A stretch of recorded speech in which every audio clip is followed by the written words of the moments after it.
ओम नमो नारायण।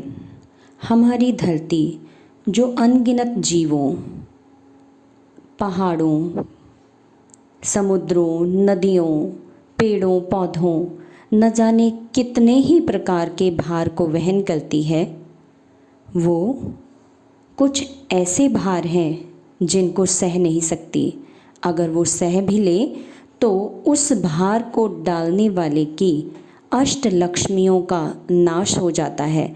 क्योंकि धरती हमारी पूजनीय है, पृथ्वी हमारे लिए इतना कुछ करती है, तो उसके बदले में जीवों को पृथ्वी माता के प्रति कृतज्ञ होना चाहिए, क्योंकि वो परोपकारी है, हमें बहुत कुछ दे रही है। धर्म सिंधु ग्रंथ में उल्लेख आता है, ब्राह्मणस्य गुदम शंखम शालिग्रामम च पुस्तकम वसुंधरा न सहते कामिनी कुछ मर्दनम।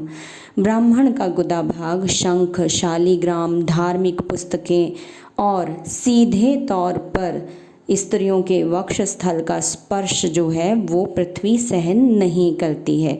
इसलिए गलती से भी भूलवश भी हमें ना ही धार्मिक पुस्तकों को पृथ्वी पर सीधे तौर पर रखना है, न शालिग्राम भगवान को, ना ही शंख को, और ब्राह्मण को हमेशा आसन बिछाकर ही बैठना चाहिए।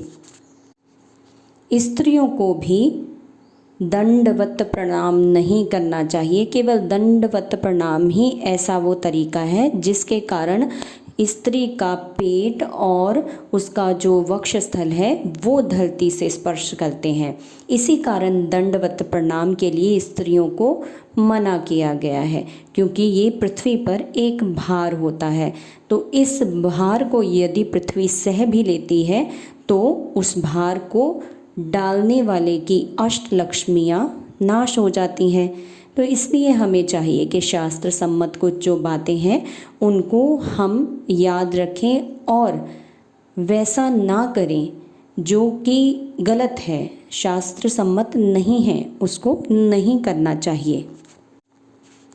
स्त्री पूजनीय है, जैसे पृथ्वी माँ है वैसे ही स्त्री भी माँ होती है।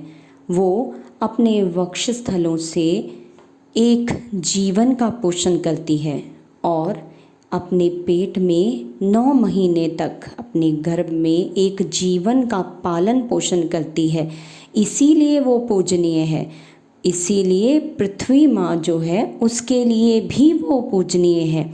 तो दंडवत प्रणाम स्त्रियों को कभी नहीं करना चाहिए। स्त्रियों को केवल घुटनों के बल बैठकर मस्तक भूमि से लगाकर ही प्रणाम करना चाहिए। ऐसा ही शोभनीय बताया गया है। ओम नमो नारायण।